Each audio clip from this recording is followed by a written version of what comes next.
Hello बच्चों, let's see this question. The question says NH3 is liquefied more easily than CO2 region. Critical temperature of NH3 ammonia is more than CO2 carbon dioxide.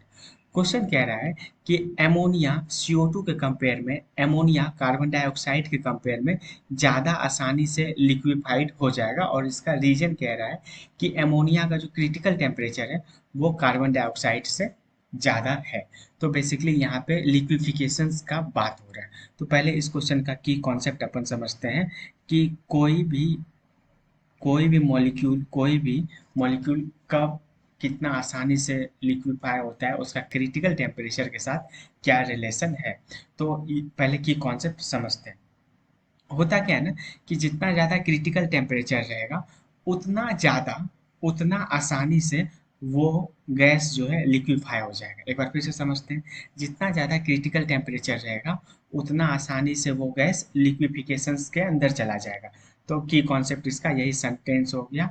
Greater greater the critical temperature greater the critical temperature more more easily will be the liquefaction will be the liquefaction liquefaction liquefaction. तो देखो यहाँ पे अपन लिखे कि critical temperature जितना ज़्यादा होगा, मतलब जितना बड़ा होगा, वो गैस जो है उतना आसानी से लिक्विफाइड हो जाएगा।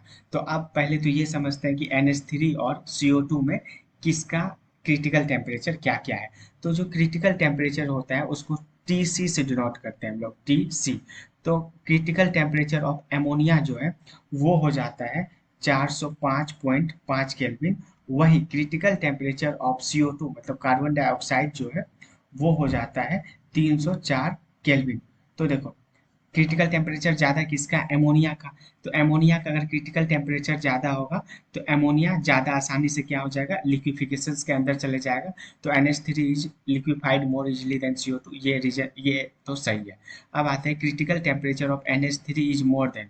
हाँ, रीजन भी सही है। मतलब एमोनिया ज़्यादा आसानी से क्यों लिक्विफिकेशन के अंदर गया, क्योंकि इसका क्रिटिकल टेम्परेचर CO2 के कंपेयर में ज़्यादा है। तो दोनों एसर्टेन और रीजन दोनों सही है। तो अपन लिख देते हैं hence hence assertion and reason both are both are correct, and region is the right explanation is the right explanation of a certain. Hope you understood it well. Best of luck.